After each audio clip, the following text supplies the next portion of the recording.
When immigration uncertainty rises, adults feel stress, but the children absorb it.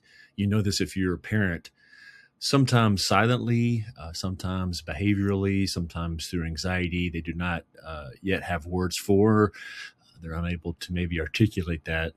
So, preparedness is not about fear. Again, it's about reducing chaos. So, when children know there's a plan, fear decreases, and that's going to be the role of your team to guide this process. Throughout Scripture, God shows a particular concern for children and families. Psalms 127 reminds us that children are a heritage. In fact, Jesus rebuked his disciples when they tried to push children aside. So, and protecting children, it's not political work; it's sacred work. So, in moments of uncertainty, preparedness becomes an act of love.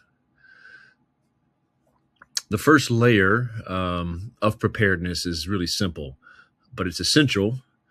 Every child should know who to call and where to go. That would be kind of where to start.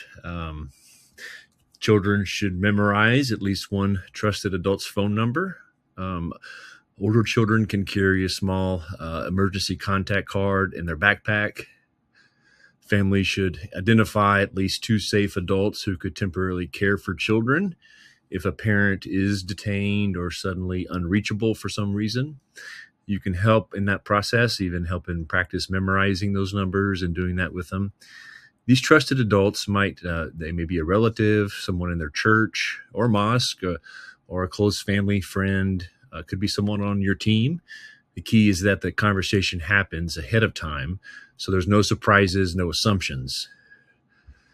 Preparedness reduces panic. As volunteers, we don't want to create the plans for the family. We want to guide them in thinking through their own. We ask gentle questions to help guide through that process so that there's more ownership.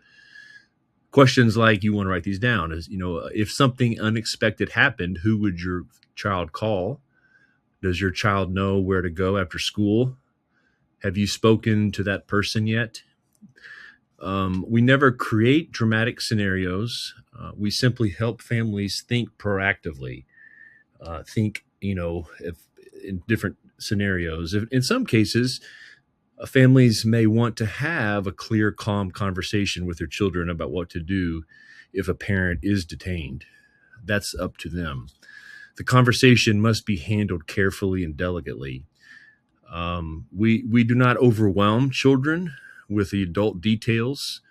We do not speak in ways that create terror. Instead, we frame it like other safety plans.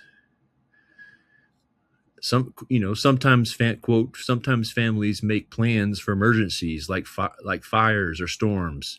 This is just another safety plan. If mom or dad cannot come home right away, here is who you call. Here is where you go. You will not be alone. Saying something like that is really important.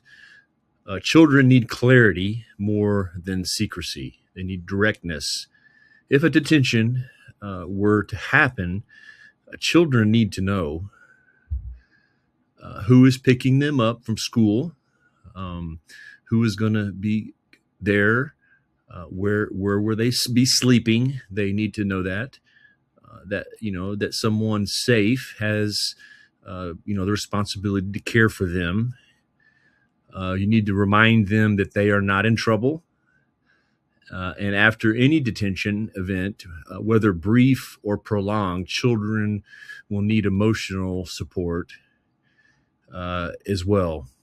And this is where community matters. This is where your team can really play a part in that. And visiting the family as often as you're able to, I would say a consistency is really important. Church members and your trusted adults, mentors, we step in not to interrogate or extract information, but to stabilize. We help with transportation. We sit with them. We reassure them. We keep routines as normal as possible. We communicate with schools if needed. We protect dignity. Children regulate through calm adults. They So it's important to maintain that calm. If we are steady, they borrow our steadiness. You know that to be true with your children, if you have had children and you know that reality. The next layer of preparedness is more formal, temporary guardianship planning. If a parent is detained, even briefly, schools and hospitals often require documentation for another adult to make decisions for a child. Families may want to explore temporary guardianship forms, power of attorney for childcare, or notarized consent letters. And that's something your team can research more and get that appropriately. They vary state by state, so we always recommend consulting an immigration attorney, a legal aid clinic. Churches can host legal information workshops. Maybe that's something that you would want to do. Volunteers must remember we do not give legal advice. We refer, we connect, we support. Guardianship planning does not mean something will happen.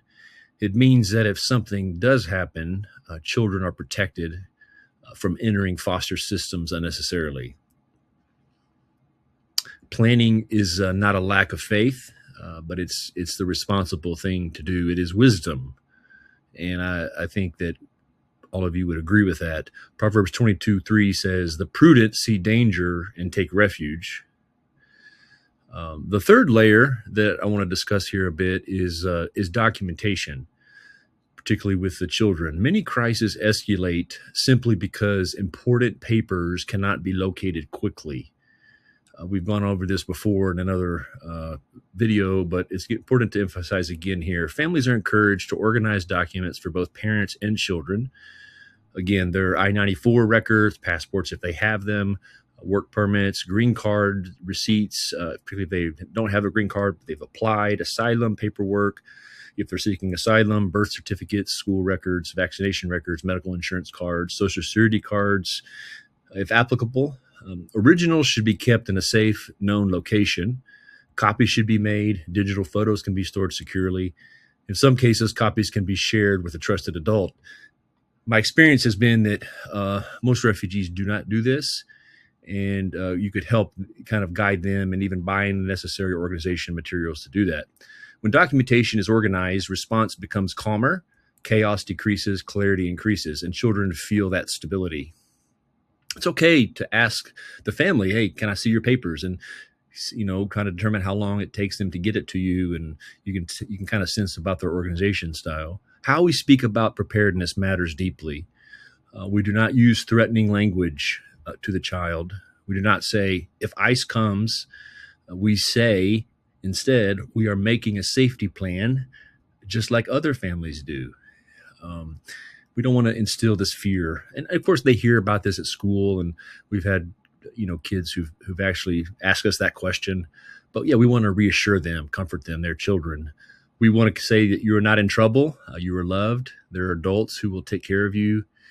We will look out for signs of stress. Maybe ask parents, family at the home, is there sleep disruption? Is there aggression, withdrawal, school anxiety? How are they doing in school?